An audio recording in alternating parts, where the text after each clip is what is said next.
Selamat pagi, Brother dan Sister. Sangat bersyukur pada pagi hari ini kita bisa berkumpul bersama-sama dan juga bisa bernyanyi untuk Tuhan. Sebentar kita akan mendengarkan firman Tuhan.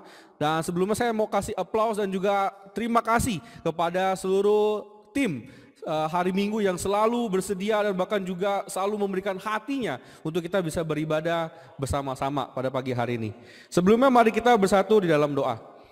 Tuhan yang baik, kami sangat bersyukur Tuhan kalau pagi hari ini Tuhan kami boleh mendengar lagi Tuhan puji-pujian yang dinaikkan untuk Engkau Tuhan. Terima kasih Tuhan buat setiap hari yang Kau berikan di dalam hidup kami masih diberikan kesehatan, Engkau juga menjaga keluarga kami, bahkan diri kami Tuhan, itu semua berkat dari Engkau. Tuhan bantu Tuhan untuk kami pada pagi hari ini akan belajar lagi dari firman-Mu, Kau sertai hamba-Mu Tuhan untuk menyampaikan hanya daripada firman-Mu saja dan perkataan Engkau saja Tuhan, untuk kita sebagai satu jemaat bisa bertumbuh di dalam Engkau. Terima kasih Bapa, sertai ibadah pada pagi hari ini. Di dalam Yesus kami berdoa. Amin. Oke, sekali lagi perkenalkan, nama saya Daniel. Ya, saya melayani dengan istri saya yang cantik dan sangat luar biasa, ya, yaitu Uli ya. Di single dan juga di youth di Depok ya. Sangat bersyukur pada pagi hari ini kita akan belajar bersama-sama dan juga welcome kepada seluruh jemaat di Depok, di Bogor dan juga di PDA Setiabudi ya. Ini satu kehormatan juga ya bisa berbagi kepada PDA Setiabudi ya. Dan bahkan pada hari ini saya nggak tahu kenapa Tuhan seperti memberikan satu garis lurus ya, karena hari ini saya akan memberikan firman tentang his understanding ya. Kalau kita lihat akal budi dengan setia budi itu hampir mirip ya. Jadi kita punya akal budi ya, ditambah juga dengan kesetiaan, itu makin mantap ya. Jadi akal kita tidak akan kemana-mana ya. Oke ya, itu saya belajar dari Pak John ya. Jadi ya itulah kira-kira. Oke, hari ini kita akan belajar seperti saya bilang tadi tentang his understanding ya, tentang akal budinya Tuhan, pikirannya Tuhan. Tapi sebelumnya saya mau review dulu apa yang kita belajar di minggu lalu ya, bagaimana kita belajar tentang his wisdom ya, tentang hikmat Tuhan, di mana kita mendengar firman Tuhan dan bahkan ketika kita makin tahu hikmat Tuhan, kita makin mengenal pribadi Tuhan. Dan di saat yang bersamaan kita akan punya waktu atau menikmati waktu bersama dengan Tuhan ya. Kita tahu bahwa kita lagi sebagai satu jemaat, kita sedang bersama-sama menikmati waktu bersama Tuhan di pagi hari ya, kita berbagi saat teduh ya, kita juga saling encourage satu sama lain ya. Saya rasa itu sangat luar biasa. Dan bahkan juga kita berbagi tentang Tuhan kepada orang-orang di sekitar kita. Kita sharing kebaikan Tuhan, kita berbagi kebaikan Tuhan. Dan inilah bagian kita mau memaknai hidup di mana kita di dalam hikmatnya Tuhan. Kita nggak mau pakai hikmat kita karena kita percaya bahwa hikmat Tuhan itu sangat luar biasa. Dan hari ini kita akan belajar tentang pikirannya Tuhan pada pagi hari ini. Amin. Ini yang kita akan bersama-sama belajar bagaimana kita mengerti pikiran Tuhan. Kita tahu dari buku Yeremia, buku yang begitu menarik karena berisi tentang banyak hatinya Tuhan, banyak hikmatnya Tuhan, bahkan juga tentang pikirannya Tuhan. Nah, hari ini kita akan fokus bersama-sama bagaimana pikiran Tuhan ada bagi bangsa Yehuda melalui Nabi Yeremia. Ya, saya buka dari Yeremia 4 ayat 22. Mungkin ini adalah satu firman yang menarik karena begitu tegas dan keras dari firman Tuhan. Dibilang, sungguh bodohlah umatku itu, mereka tidak mengenal aku. Mereka adalah anak-anak tolol dan tidak mempunyai pengertian.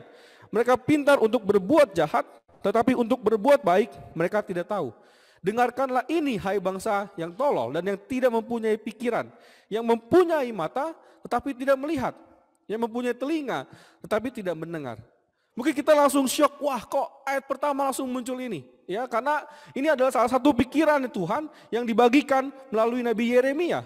Karena mereka melihat, Tuhan melihat melalui Yeremia, kok ini bangsa gak berubah-ubah. Ini bangsa yang kita juga sudah belajar dari minggu-minggu sebelumnya, tentang mereka lebih suka berhala. Mereka lebih suka kepada diri mereka sendiri. Mereka percaya kepada raja, imam, dan nabi-nabi palsu. Mereka lebih suka ya kepada menyembah berhala yang tidak ada juntrungannya, tidak hidup, berupa kayu, dan bahkan satu hal yang menarik karena mereka mempersembahkan bahkan sesuatu yang bisa dibilang yang berharga Dari mulai ladangnya, dari mulai pekerjaannya, dari mulai dirinya, bahkan juga anak-anaknya dipersembahkan. Makanya kenapa firman Tuhan begitu tegas dan keras dibilang, umatku sangat bodoh. Umatku tidak punya pengertian dan tidak punya pikiran. Ini kita mau belajar sama-sama, kenapa kita perlu pikiran Tuhan, kenapa kita mau belajar tentang pikiran Tuhan, supaya kita tidak terus bermain dan bahkan kita terjebak dengan pikiran kita sebagai manusia. Karena pikiran manusia terbatas, pikiran manusia kadang cenderung egois, dan bahkan kita suka kepada, kita punya pengertian sendiri, dan akhirnya kita bisa tersesat. Bahkan Yeremia sendiri sampai berkata juga, ya juga ya, kok ini bangsa ini benar-benar gak berubah. Bahkan ketika sebelum pembuangan, mau di pembuangan pun mereka gak mau berubah. Sampai di buku Yeremia 5, kita baca di ayat keempat dikatakan, lalu aku berpikir, ya Yeremia sampai berpikir juga, itu hanya orang-orang kecil, mereka adalah orang-orang bodoh. Sebab mereka tidak mengetahui jalan Tuhan, hukum Allah mereka. Di Yeremia 10, juga dikatakan, aku tahu ya Tuhan, sampai Yeremia memberikan satu kesimpulan, memang manusia tidak berkuasa untuk menentukan jalannya, dan orang yang berjalan tidak berkuasa untuk menetapkan langkahnya. Karena kita tahu bahwa pikiran manusia, tadi saya bilang terbatas, bahkan pikiran manusia bisa menuju kepada pengertian mereka yang menyesatkan diri sendiri. Ya, sampai betul-betul Yeremia bilang, iya ya kok udah dikasih tahu secara detail oleh Tuhan, kembali. Ya, bahkan cara kembalinya pun juga dikasih tahu Tuhan dengan detail, tapi tidak ada yang mau kembali. Ketika bahkan menuju pembuangan pun mereka tetap keraskan hati. Bahkan kalau kita baca di Yeremia 5 ya, yang ayat ketiga, sampai mereka dikasih hukuman pun kayak kebal, kayak nggak berasa apa-apa. Ya, dikasih ganjaran mereka nggak mau tidak mau sadar. Ya, makanya kenapa? Ini satu hal yang menarik, sampai Yeremia sendiri pun sadar, ini kayaknya ada yang gak beres nih dengan pikiran bangsa Yehuda saat itu. Dan Yeremia pengen juga melihat bahwa kenapa bisa sampai manusia menyimpang sebegitu jauhnya. Kenapa manusia sampai tidak bisa menetapkan langkahnya dan selalu jatuh, ya, dan akhirnya membawa mereka kepada hal yang tidak lebih baik.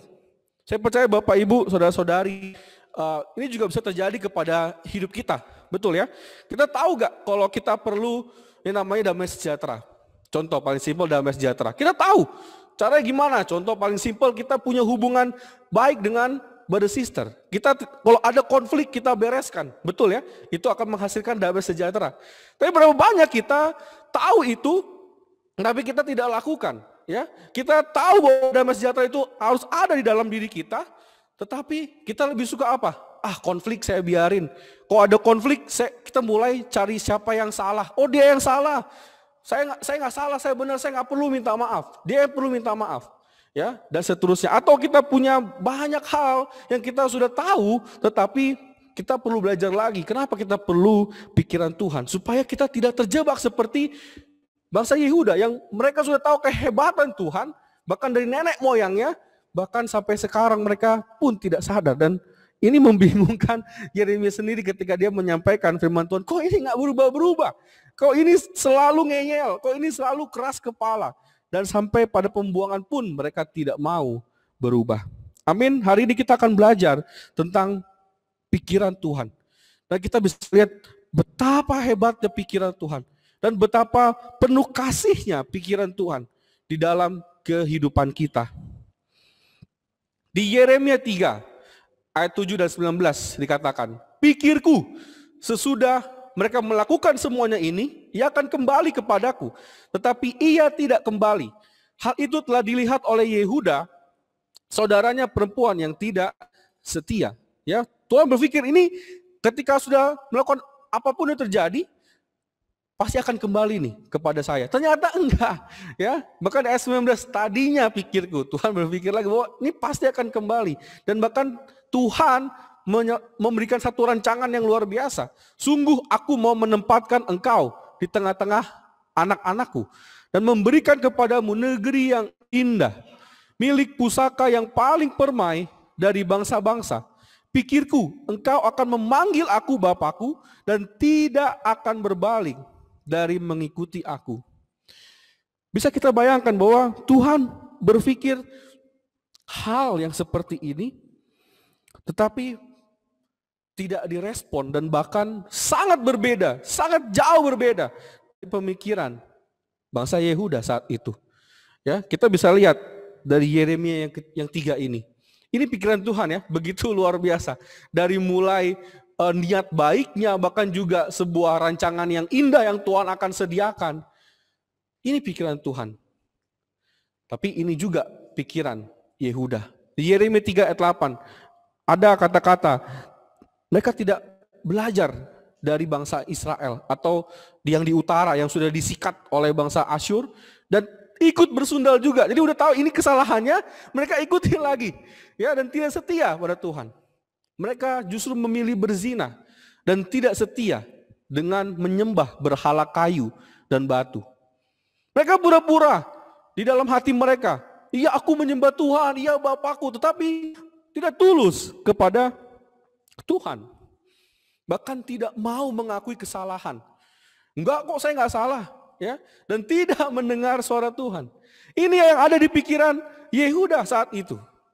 Bisa kita bayangkan enggak, Tuhan berpikir bahwa ini orang akan balik. Ini orang bakal kembali bersama dengan aku akan kasih rancangan yang terbaik. Tetapi yang mereka pikirkan, enggak, masih enak berhala, masih enak bercabul, masih enak berzina, masih enak kita berpura-pura, masih enak kita lakukan hal ini dan itu. Itulah pikiran dari Yehuda. Saya tegaskan lagi dari pikiran Tuhan. Saya perdetail lagi di Yeremia 3 juga. Ini yang Tuhan rancangkan kepada mereka. Mereka ingin membawa seluruh umat ini kepada Sion. Yang berarti mereka pengen semua umat ini bersatu kembali di dalam tepatnya Tuhan. Nggak mau sampai berpindah ke lain hati. Berpindah kepada yang lain. Berpindah kepada berhala-berhala yang sia-sia itu. Mau mengangkat gembala yang beriman pada Tuhan. Tuhan janji bahwa ini akan ada rancangan mengangkat gembala yang bukan lagi ngaco, nabi-nabi palsu yang hanya bermimpi salah, tetapi akan mengangkat gembala yang beriman kepada Tuhan. Bertambah banyak dan beranak cucu, di mana generasi berikutnya setia pada Tuhan. Ini rancangan Tuhan yang ada di pikirannya Tuhan. Bahkan mereka akan disebut tahta Tuhan. Dinaikkan lagi setelah lakukan kejahatan, dinaikkan. Ya, ini tahtanya Tuhan dan tidak lagi bertingkah jahat dan degil hati. Dan mereka bisa berkumpul lagi bersama dan mendapatkan tanah milik pusaka. Wow. Kalau kita lihat ini Bapak Ibu, saudara-saudari, bukankah hebat pikiran Tuhan? Bukankah rancangan Tuhan luar biasa kepada Yehuda? Tetapi kadang kita bisa terjebak seperti pikiran Yehuda tadi sebelumnya. Kita lebih suka berhala, kita lebih suka yang kita inginkan saja. Dan akhirnya membawa hidup kita bukan lebih baik, tetapi justru lebih buruk. Ya, apa yang kita lihat di dalam hidup kita? Kalau kita menggunakan pikiran Tuhan, kenapa sangat penting hari ini kita menggunakan pikiran Tuhan? Supaya kita tahu tentang rancangan terbaik. Ini adalah rancangan terbaik yang Tuhan sediakan untuk kita. Bukan rancangan yang buruk, bukan rancangan kecelakaan, tetapi rancangan terbaik. Tapi kalau kita mengikuti pikiran Tuhan, kalau kita terus berada di dalam pikiran Tuhan, tidak menggunakan pikiran kita yang sia-sia, menggunakan pikiran kita yang akhirnya menjebak kita kepada pengertian yang salah. Kita perlu pikiran Tuhan supaya kita tahu ada rancangan terbaik yang Tuhan sediakan di dalam kehidupan kita. Menarik ya, mengapa orang atau bangsa Israel, Yehuda di situ tidak mau mengikuti rancangan Tuhan, ya? Bahkan terus kekeh, terus mau hidup di dalam berhala, hidup di dalam penderitaan. Kenapa mau? Ya, kita mungkin bingung ya kalau kita baca buku Yeremia. Waktu saya baca sampai habis, ini kok nggak balik-balik ya? Ini orang kok nggak sadar-sadar gitu? Karena membacanya bisa gemes sendiri. Ya, ini nggak balik-balik, udah terus diingatkan. Ada ngalamin berapa hal, mereka tetap tidak kembali. Karena mereka melihat dari pikiran mereka sendiri. Tidak bisa melihat rancangan terbaik yang sudah Tuhan sediakan bagi mereka. Mereka terjebak dan bahkan mereka punya sikap yang menarik yang kita akan baca hari ini. Yeremia 3 ayat 4. Bukankah baru saja engkau memanggil aku, Bapakku? Engkaulah kawanku sejak kecil. Wah, ini udah kayak seolah-olah kita dekat gitu ya. Pada saat itu ya, bahkan untuk selama-lamanya ia akan murka atau menaruh dendam untuk seterusnya. Demikianlah katamu. Namun engkau sedapat-dapatnya melakukan kejahatan. Seolah-olah tadi, oh Bapakku, tapi mereka tetap melakukan kejahatan. Ya, ini sikap yang menarik nih, yang kita akan lihat. Ini bisa terjadi kepada hidup kita hari ini. Bahkan di ayat 25, maka biarlah kita berbaring dengan perasaan malu. Dan biarlah noda kita menyelimuti kita. Sebab kita telah berdosa kepada Tuhan, Allah kita, yakni kita dan nenek moyang kita dari masa muda sampai hari ini. Dan kita tidak mendengarkan suara Tuhan, Allah kita. Bisa gak kita bisa terjebak di area ini? Biarlah bro, saya begini, saya gak perlu berubah. Biarlah bro, konflik ini terus berlanjut. Biarlah bro, saya gak bertumbuh. Biarlah bro. Semua terbiarkan, dan akhirnya betul kita tidak bisa tahu rancangan Tuhan yang terbaik karena mentok kepada pikiran kita. Kita suka membiarkan segala sesuatu. It's okay lah bro, udah lewatin aja. Udah biarlah bro, kita nggak bertumbuh, nggak apa-apa. Yang penting saya masih tetap setia. Ya, kalau setia, kalau kita pikirannya makin ngaco, nggak akan setia. Kita justru akan saling merusak, menyerang satu sama lain. Ini sikap yang kita mau lihat. Kok bisa ya? Tadi di ayat 4 sampai saking kayak so sweet ya. Oh Bapakku. Tapi Tuhan bilang, lu baru lakukan kejahatan. Kamu baru melakukan kejahatan. Ya, bahkan juga ada pembiaran. Gak apa-apa deh, saya malu. Gak apa, saya bernoda, berdosa. Ya, kok bisa ya ada orang yang tahu ada kesalahan, tahu ada pelanggaran, tetapi dibiarkan. Bukankah kadang pikiran kita seperti ini? Ya, Bapak Ibu, saudara-saudari. Bukankah pikiran kita bisa seperti ini? Ada masa kita punya pikiran tidak tahu. Iya bro, saya nggak tahu saya salah. Saya nggak tahu saya ini lagi salah jalan atau enggak. Atau ada masa kita tidak mau tahu. Ya, seperti tadi bangsa Yehuda tadi. Biarlah bro saya begini. Biarlah bro dosa ini terus ada. Ya saya nggak bisa karena saya dari kecil. Kita selalu alasannya dari kecil lah, dari parenting kita, betul ada. Saya pun juga punya kelemahan. Tetapi apakah kita biarkan itu? Kita masa bodoh, tidak mau tahu. Atau bahkan yang lebih mengerikan, ya, kita tahu. Bangsa Israel, apa sih yang dia nggak tahu tentang Tuhan? Dari nenek moyangnya dia tahu, tetapi tidak mau tahu. Bapak Ibu, saudara-saudari, yang dilakukan Yehuda tentang ketidaktahuan. Mungkin ada juga tidak mau tahu masa bodoh. Tapi ada juga yang mereka tahu secara jelas, secara persis. Tetapi tidak mau tahu. Apakah ini bisa terjadi? Atau sedang terjadi di dalam hidup kita hari ini? Apakah kita masih melihat bahwa pikiran Tuhan jauh lebih luar biasa?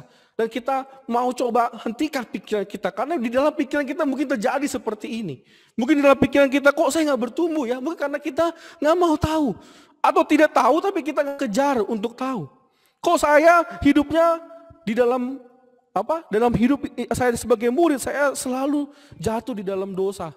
Ya, spesifik dosanya, mungkin percabulan, kebohongan, mungkin kita suka cinta uang dan seterusnya. Pertanyaannya adalah apakah kita mau tahu pikiran Tuhan?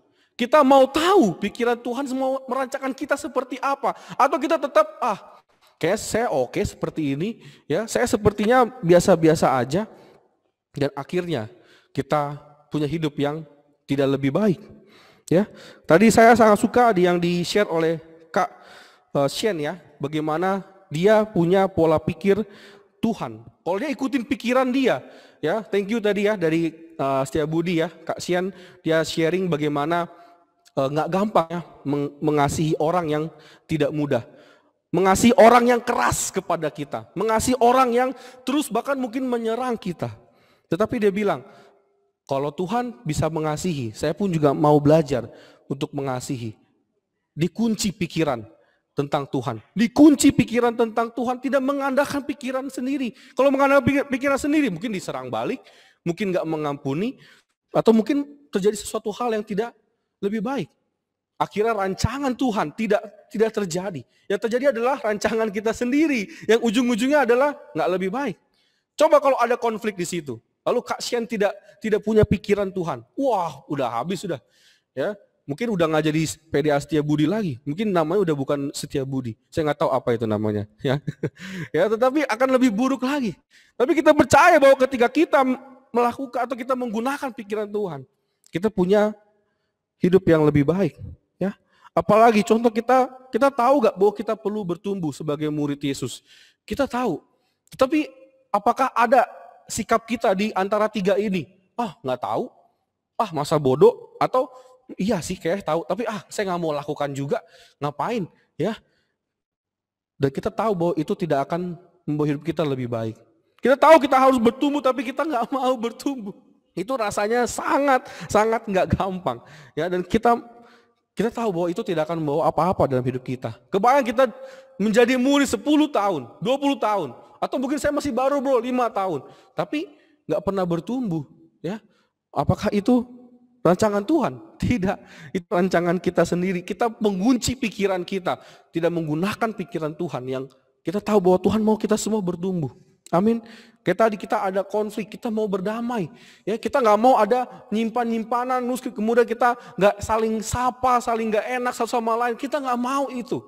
Ya, tapi berapa banyak kita tidak mau tahu. Bodoh amat bro, kan dia yang salah.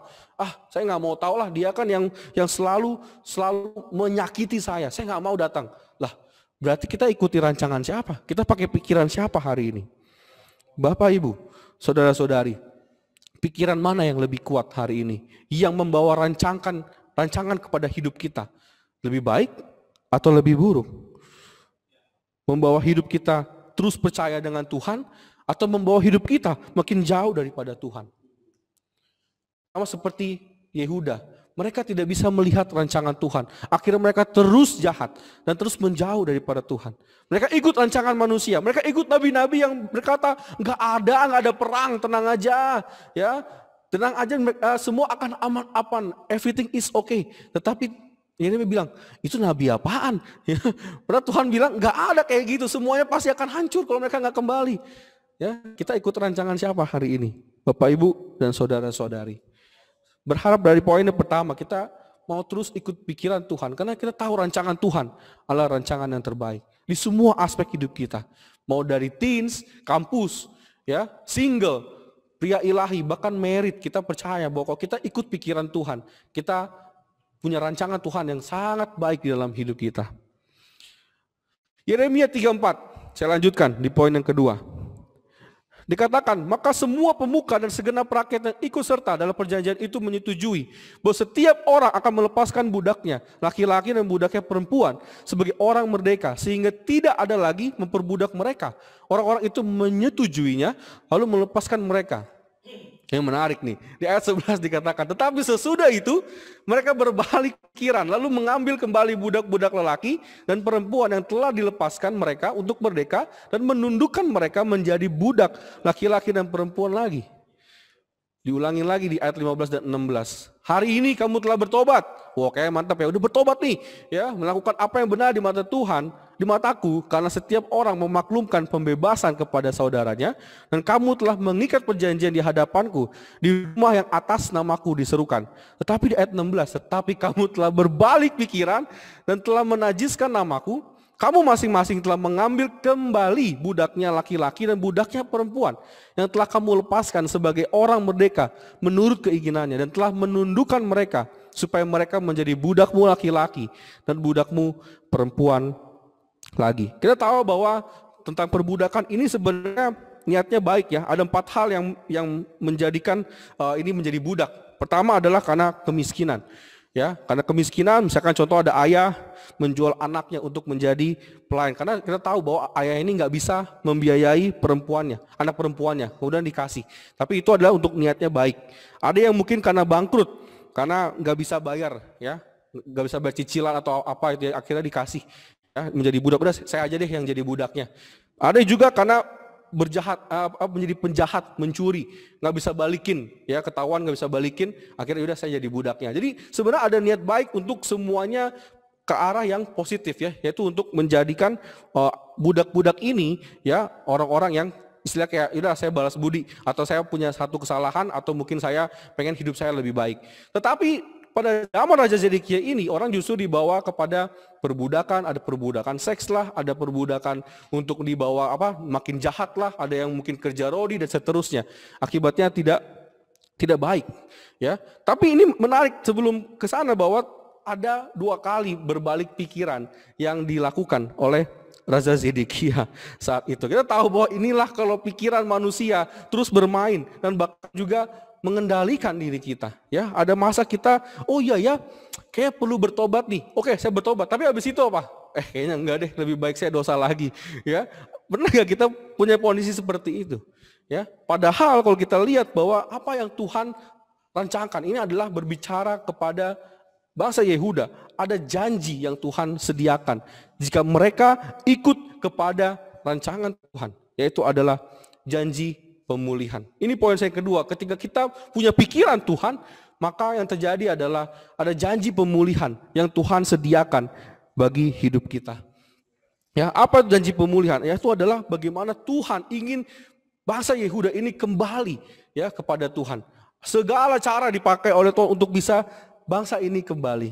Dan itu adalah janji Tuhan yang akan ditepati dan pasti ditepati.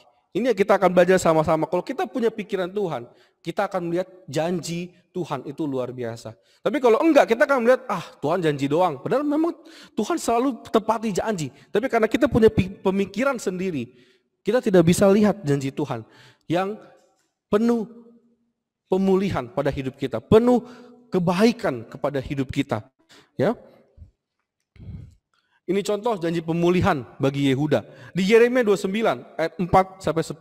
Tuhan ajarkan mereka hidup selama 70 tahun di pembuangan. Dengan cara apa? Mendirikan rumah, ya, membuat kebun. Bayangkan nih, Tuhan udah buang mereka pun mereka tetap di take care. Tuhan kasih terus caranya. Tuhan kasih terus bagaimana mereka harus hidup, ya. Inilah hebatnya pemikiran Tuhan. Kalau pemikiran kita, ya udahlah dibuang. Ya mau hidup, nggak hidup ya terserah. Tapi Tuhan nggak. Tuhan punya pemikiran apa? Ini orang harus tetap hidup. Ya, bangsa ini harus tetap ada. Ya, bahkan dia bilang apa? Beranak cucu, jangan sampai kekurangan, ya. Dibilang apa? Kasih tanda seru, jangan sampai kekurangan. Ya, harus beranak cucu terus. Ya, usahakan kesejahteraan dan berdoa kepada Tuhan. Jangan mendengar nabi palsu. Ya, kita harus mendengar Tuhan. Ya, ini adalah pemikiran Tuhan kepada bangsa Yehuda. Dan apa janji pemulihannya di ayat 10 dikatakan, sebab beginilah firman Tuhan, apabila telah genap 70 tahun bagi Babel, barulah aku memperhatikan kamu. Aku akan menepati janjiku itu kepadamu dengan mengembalikan kamu ke tempat ini, memulihkan tanah selama 70 tahun. Karena Israel pada saat itu mengabaikan Sabat. Kita tahu bahwa 70 tahun itu salah satunya adalah bermakna tentang pemulihan tanah, ya. Dan ini menarik, adalah tentang janji Tuhan yang selalu baik dalam kehidupan bangsa Yehuda. Ya, kita lihat bahwa kalau kita menggunakan pikiran Tuhan, inilah yang terjadi. Belum sampai situ. Inilah hebatnya pikiran Tuhan. Kalau kita mengandalkan pikiran Tuhan, ini janji lagi pemulihan bagi Yehuda. Yeremia 3:3, diberikan kesehatan, diberikan kesembuhan, kesejahteraan, dan keamanan berlimpah. Apalagi memulihkan dan membangun seperti dahulu. Tuhan mau balikkan lagi seperti dahulu. Kita tahu nanti Tuhan menggerakkan hati Kores. Dan akhirnya di buku Ezra dan Nehemia, betul, ya, dipulihkan kembali. Bait Allah dibangun lagi. Semua orang punya hati yang kembali kepada Tuhan. Bahkan waktu saya baca di buku Nehemia di bulan lalu, saya sangat terharu bagaimana melihat hati bangsa saat itu betul-betul udah kembali. Mereka siap sedia membangun bait Allah. Mau mati pun, mau apapun mereka akan lakukan bait Allah. Bahkan ada juga masa di mana mereka gunakan satu tangan kiri untuk membangun, satu tangan kanan untuk berperang. Ya, bagaimana mereka punya hati betul-betul kembali lagi untuk membangun. Bahkan mengampuni kesalahan dan dosa yang terdahulu. Menjadikan kota ini kegirangan, ternama, terpuji, terhormat di segala bumi. Wow. Janji mana lagi yang luar biasa ya Bapak Ibu, ya. Terdengar kembali kehidupan manusia dan hewan, ya. Karena selama 70 tahun nggak ada apa-apa, dan mereka balikan lagi, Tuhan kembalikan lagi. Ada kehidupan lagi di tanah itu. Amin. Ini adalah janji pemulihan ketika kita punya pikiran Tuhan. Ini yang Tuhan pikirkan untuk Yehuda. Tidak ada satupun hal yang berupa kecelakaan, tidak satu pun yang berupa kejahatan. Walaupun kondisi dibuang, tapi kenapa Tuhan harus buang dulu, baru dipulihkan? Supaya ada yang terbentuk, ya, selain dari tanah yang mulai subur kembali, ya, ada mulai kembali pembangunan. Ini yang menarik di ayat Yeremia 31 ini, saya bilang ini so sweetnya Tuhan, ya. Yeremia 31 dikatakan ini yang juga dipulihkan. Tetapi beginilah perjanjian yang kuadakan dengan kaum Israel sesudah waktu itu. Demikianlah firman Tuhan. Aku akan menaruh Tauratku di dalam batin mereka dan menuliskannya dalam hati mereka. Maka aku akan menjadi Allah mereka dan mereka akan menjadi umatku. Dan tidak usah lagi orang mengajar sesamanya atau mengajar saudaranya dengan mengatakan kenalah Tuhan. Sebab mereka semua besar kecil akan mengenal aku. Demikianlah firman Tuhan. Sebab aku akan mengampuni kesalahan mereka dan tidak lagi mengingat dosa mereka. Ini pikiran Tuhan yang luar biasa.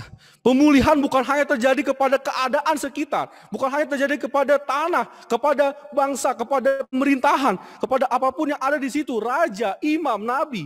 Tetapi yang paling spesifik adalah Tuhan mau setiap pribadi kembali kepada Tuhan.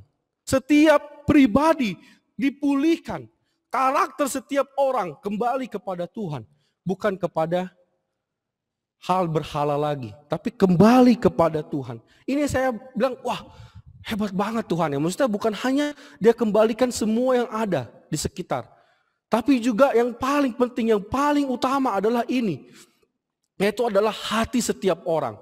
Ya, di dalam hati, di dalam batin mereka. Bisa kembali melihat Taurat Tuhan, kehebatan Tuhan, firman Tuhan, dan pengenalan akan Tuhan. Inilah janji pemulihan yang Tuhan sediakan bagi Yehuda.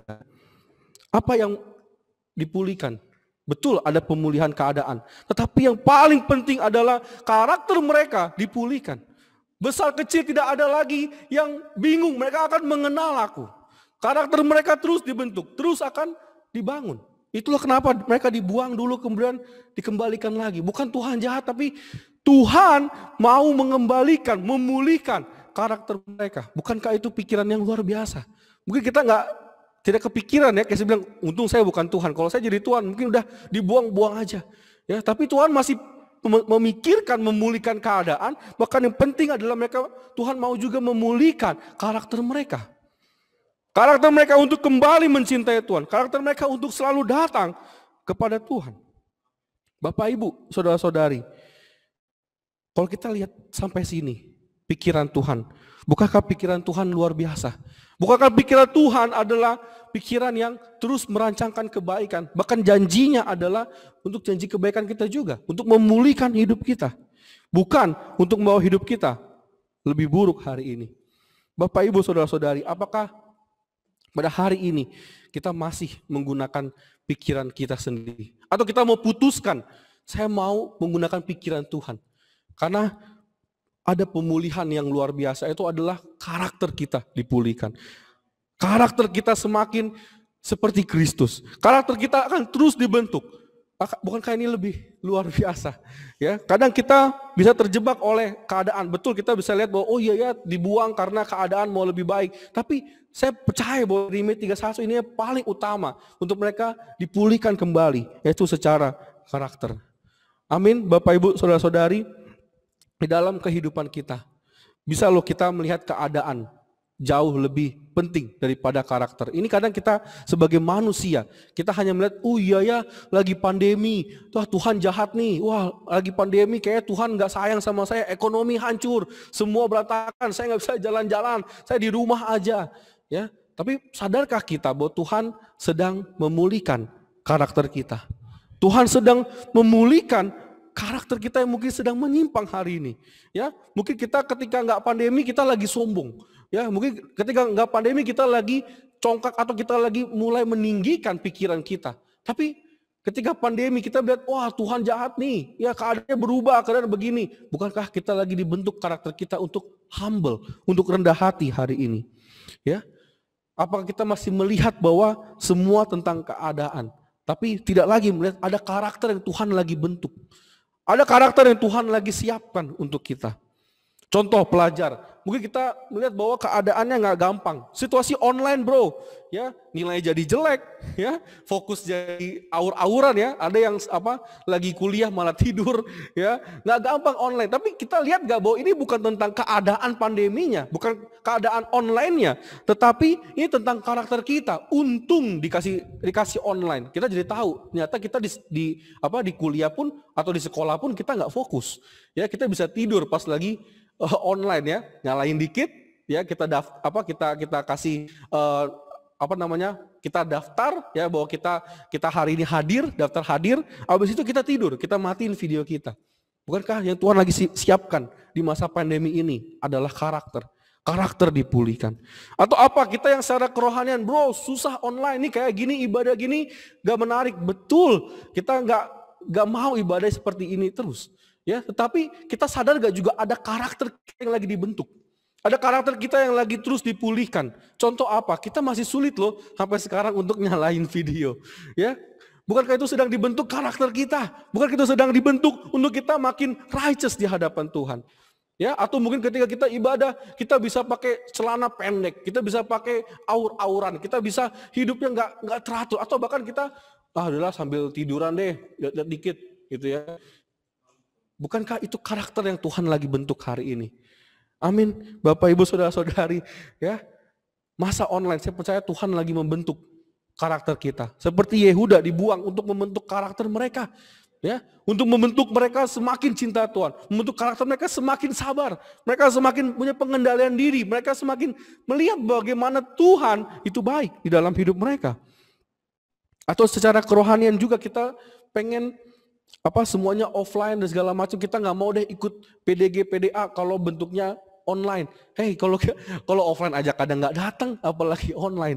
Ya, kita harus cek lagi hati kita. Atau masa online susah bro untuk mengasihi, betul. Ya, kita jadi susah untuk ketemu orang atau apa. Tapi kan itu tidak hilang. Kita masih bisa kunjungan, mungkin dari jarak jauh. Ya, mungkin kita kasih surat-surat pakai pesawat-pesawatan. Ya, nggak tahu caranya. Tapi itu membentuk karakter kita. Ya, itu membentuk karakter kita. Atau di dalam keluarga kita pada masa pandemi ini. Wah, kok anak saya jadi suka main game terus sih? Anak saya selalu fokusnya game. Pertanyaannya di masa pandemi, karakter kita sebagai bapak ibu berubah gak? Kita punya waktu gak sama anak kita untuk ngobrol? Kita punya waktu sama anak kita untuk bahkan bercerita, atau kita bikin main game secara offline di rumah. Sehingga anak gak suka game online terus. Dan kita gak salahkan, wah ini mentornya nih salah nih, ya gara-gara ini main game terus gak berubah-berubah. Lah kita orang tua berubah gak karakter kita? Orang tua kita lagi. Kita berubah gak sebagai orang tua? Mengajarkan anak kita tentang karakter Tuhan juga. Sehingga mereka sadar punya waktu kapan bermain, kapan punya waktu family time, kapan juga punya waktu bersama dengan sekitar mereka. Sehingga tidak fokus hanya terus di dalam game aja. Ya, amin Bapak Ibu. Banyak hal lagi di dalam hidup kita, di dalam merit, kita juga bisa dipulihkan karakter kita. Semua. Ya, tapi pertanyaannya kita pakai pikiran siapa hari ini? Bapak Ibu, saudara-saudari, kalau kita menggunakan pikiran Tuhan, yang Tuhan janjikan adalah pemulihan.